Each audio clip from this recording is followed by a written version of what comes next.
De día es actriz en Ecuavisa y de noche es la primera dama de un grupo de delincuencia organizada. Es, por lo que veo, una persona muy famosa, varios cientos de miles de seguidores, una sonrisa colgate, un cuerpo que ha sido esculpido curva a curva y un montón de likes. La gente daría su vida por un montón de likes, al parecer. La chica se llama Connie Garcés. Es joven, más joven que yo, 4 años más joven. Pregunto por ella a la gente de tele que conozco.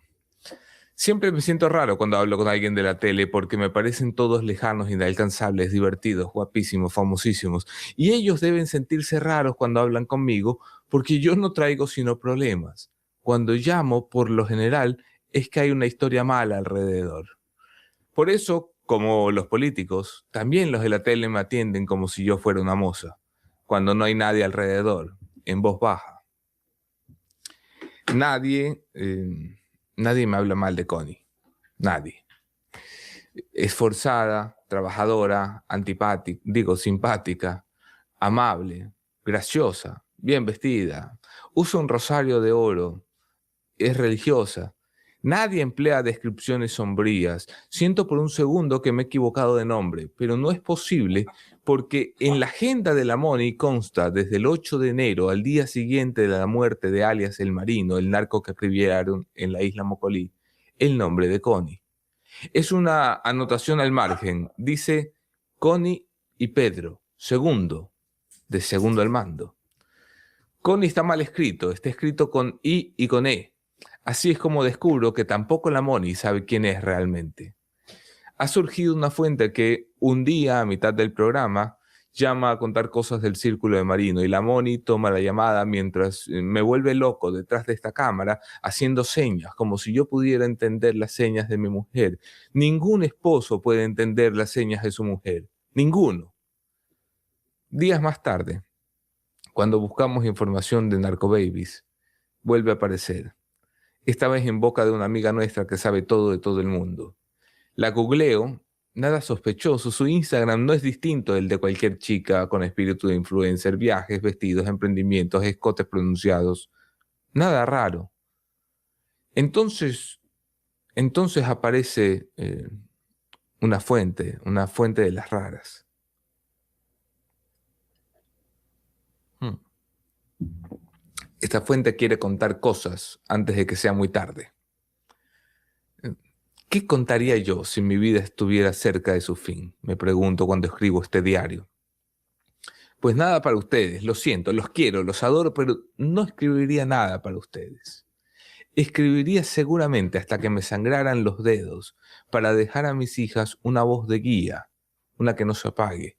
Eso es un padre. Mi padre fue mi voz de guía hasta que se apagó. La fuente menciona a Connie Garcés, días atrás, antes de que yo me dirija a ustedes. Nos dice que es la pareja de Pedro Sánchez, el número 2 del Marino. Y manda un montón de papeles y documentos y de información. Y dice que esté atento a las noticias en estos días, porque algo va a pasar con ella. Yo no lo creo, pero tampoco pregunto. Me dice que voy a ver a Garcés en el periódico. Le digo que bueno, que si pasa algo me escriba y entonces me cuente. Rey Misterio. Y me olvido del tema porque así soy. Me dedico a leer sobre Irán, a jugar de enfermero en mi casa porque todos están como en hospital, y a filmar recetas de cocina, que es lo que me gustaría hacer en la vida, de verdad. Hasta ayer. Porque ayer sucedió. Ayer pusieron una bomba en el local de celulares de Connie Garcés y salió en toda la prensa. Y a los minutos de que yo vi el reporte en Twitter, llegó el mensaje a mi celular. Ahora sí me creé. Entonces yo me obsesiono con Connie Garcés y paso junto a la Moni el día entero revisando la vida de alguien cuyo nombre siempre tuvimos y nunca revisamos adecuadamente. Hablamos con alguien que la conoce de cerca, parte de los lagartos, parte de la estructura. Ha tenido siempre novios del mismo corte, aspirantes a capo, como si tuviera un narcofetiche. como si los narcos soltaran narcoferomonas que enloquecieran a una persona que se enamora de ellos y alteraran el olfato de esta chica de apenas 30 años. Vivía en el centro de Guayaquil, arriba de Mueblería Palito, cuando conoció a su primer novio de los duros, el Cojo Ronald. Era uno de los líderes de los Lagartos. Por entonces el Cojo Ronald tenía mujer formal, pero ella, exuberante, resultó una buena excusa para romper la felicidad o infelicidad matrimonial. El Cojo Ronald era, como les digo, uno de los cabecillas de los Lagartos, que es uno de los GDOs de larga tradición criminal en Guayaquil. Y digo era porque fue asesinado, con lo cual Connie Garcés perdió su pareja. Connie consiguió luego tener una relación con un hombre muy cercano a Leandro Norero, quien de hecho reemplazó a Norero en la estructura. Se llamaba Samir Maestre, alias La S.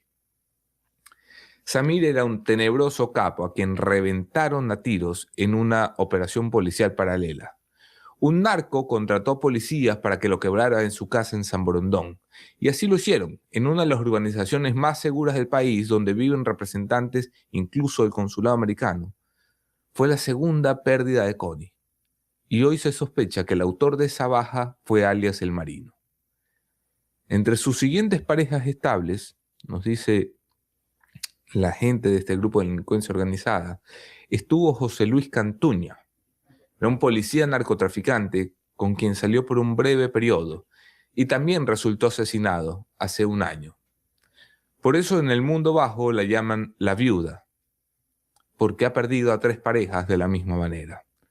Desde hace algún tiempo su pareja formal es Pedro Sánchez, a quien le ha prometido tener hijos y él le ha prometido dar una vida de ensueño. Hay pocas fotos de Pedro Sánchez, porque no permite que lo registren. Ella va a fiestas y a restaurantes donde él casi nunca aparece, y cuando lo hace, con una guardia de 10, 12 hombres que ocupan rápidamente, desplegándose desde las camionetas de delante y desde los vehículos de atrás de su blindado, puestos estratégicos. Intenta pasar desapercibido, dice, pero no lo logra. Vaya, ¿cómo no lo logra? Una de las personas que ha comido con ambos nos cuenta, o los describe así. Yo creí que su novio era ministro de Interior, me dice, y resultó ser uno de los más buscados por el ministro del Interior. Es gracioso si no fuera triste.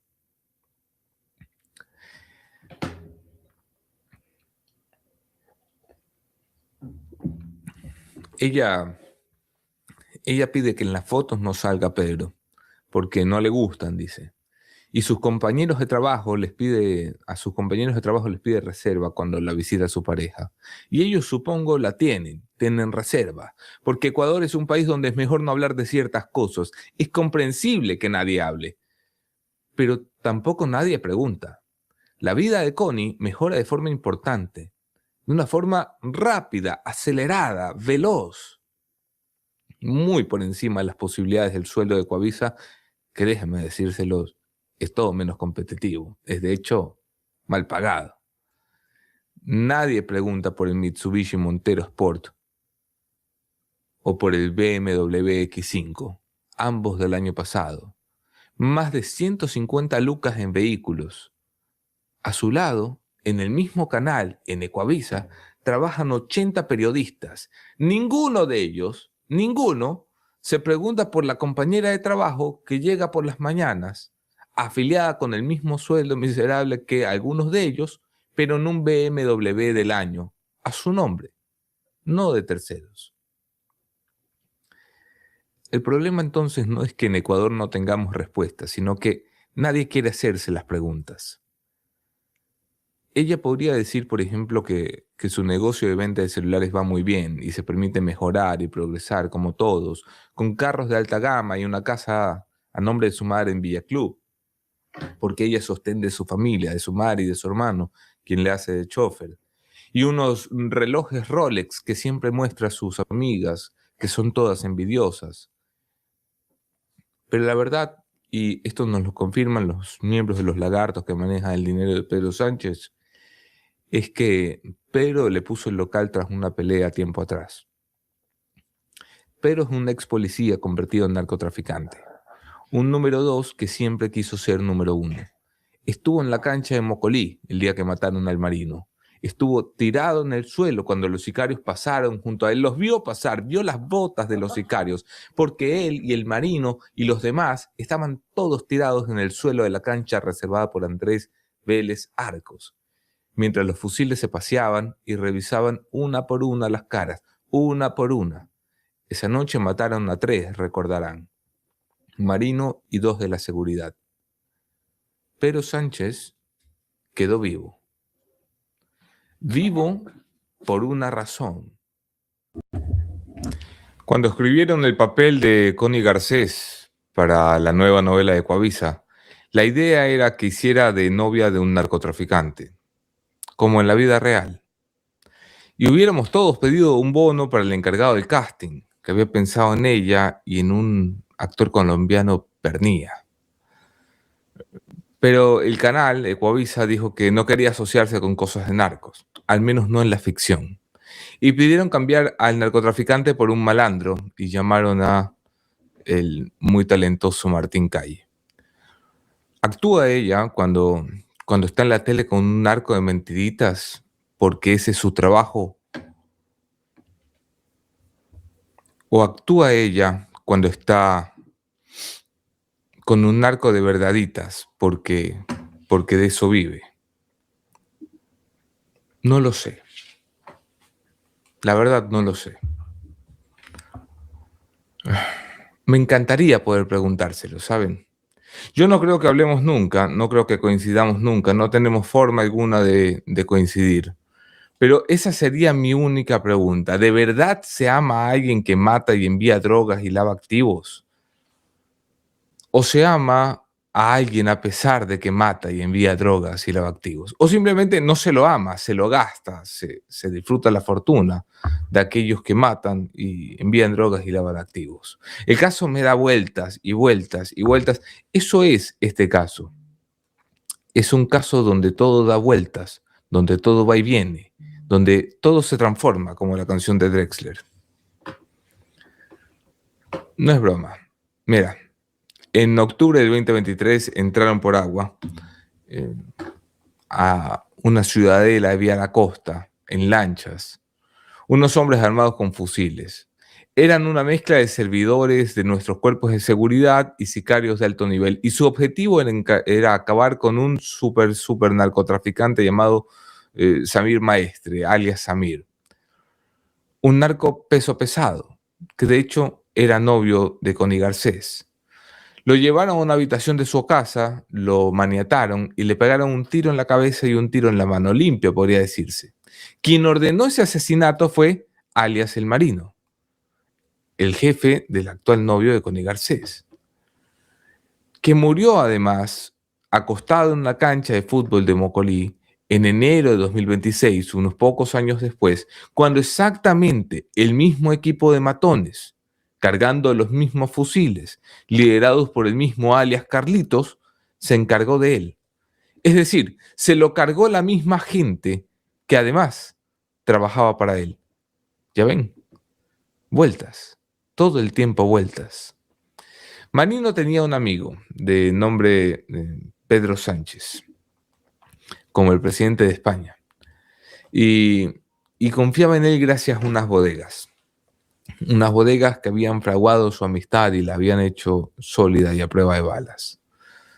Lo agarró como mano derecha porque era el único, además de su padre, a quien podría revelar detalles sensibles, muy especialmente encargar, por ejemplo, el manejo de dinero en efectivo en una de las bodegas del centro de Guayaquil, donde la mafia china se encargaba de entregar la plata de los pagos del envío de droga, especialmente a Europa. Su amistad se cimentó entonces en unas bodegas. Bueno, también se acabó con las bodegas, porque justo después del asesinato de Marino, Pedro Sánchez ordenó el saqueo de las bodegas donde, además de varios millones de dólares en cocaína, había encaletado dinero en camiones. Así fue como terminó sucediendo el bombazo en el local de Connie Garcés. ¿Ven? Vueltas. La historia gira todo el tiempo da vueltas. Marino y Sánchez tenían unas ex esposas que se llevaban muy bien. También que decidieron ponerse un negocio juntas, un bazar, un bazar que facturaba hasta 2 millones de dólares al año. Todo iba viento en popa hasta que el asunto se hizo público, por culpa nuestra, de la Moni y mía. Y unas pocas semanas después de que hicimos público el asunto, el lugar se incendió por completo. Al igual que las bodegas, de las que les acabo de contar, donde según nuestras fuentes, Sánchez saqueó algunas de las caletas de Marino. El lugar se llama Multicomercio del centro de Guayaquil. ¿Quieren más vueltas? Vamos. Hay una nota en Prensa Rosa, me parece que es Diario Extra. Y Connie Garcés presume de un arreglo floral de $3.000 que ha llegado a su casa. Es un oso más grande que tu amigo más gordo y está hecho solamente por rosas rojas. Fue un febrero del 2025 y según sus allegados fue la primera vez que Marino le reclamó a Pedro Sánchez por su famosa novia de tele. La primera, no la última. Perdón. Porque en ese mundo las cámaras son lo peor que le puede pasar a un narco. Porque detrás de las cámaras hay gente que mira y a los narcos no les gusta ser vistos. Seguramente cuando hacen el amor lo hacen con la luz apagada. Ellos le tienen miedo a los ojos que ven. Por eso le tienen tanta bronca a los periodistas. Cuando un narco manda a matar a un periodista, cuando amenazan a un periodista, no es porque nos tengan miedo a nosotros, es porque les tienen miedo a ustedes. Son ustedes los que atemorizan a los malos, porque ustedes en masa comentan, comparten, hacen preguntas, reclaman. Se voltean y taguean a Coavisa y les dicen, ¿en serio nos van a poner 80 capítulos en la pantalla a una chica que por las noches es primera dama de los lagartos, justo después de Televistazo, el noticiero, donde nos cuentan de lo mal que está el país por culpa del narcotráfico? Y entonces hay crisis en el canal. Muy probablemente Connie Garcés no sabe esto que les voy a contar, pero Marino tuvo más caídas de cargamentos de las que estaba dispuesto a tolerar. Y entre sus principales sospechosos estaba Pedro Sánchez, el novio de Connie. No por sapo, sino por enamorado, porque estaba dispuesto a dar celulares y dineros y carros y casas y viajes y cuánta fortuna y por qué no información, se preguntaba Marino. ¿Cómo sabían si Sánchez no era el sapo? Entonces a Pedro Sánchez le preguntaron un día si no andaba de boca floja, boca suelta con su novia, la famosa. Y él lo negó. Yo prometí que si volvían hoy, les contaría por qué Pedro Sánchez resultó vivo la noche del ataque en Mocolí. Es fácil y claro, es otra vuelta. Porque está vivo por algo fácil de predecir. Fue él quien ordenó la muerte del marino.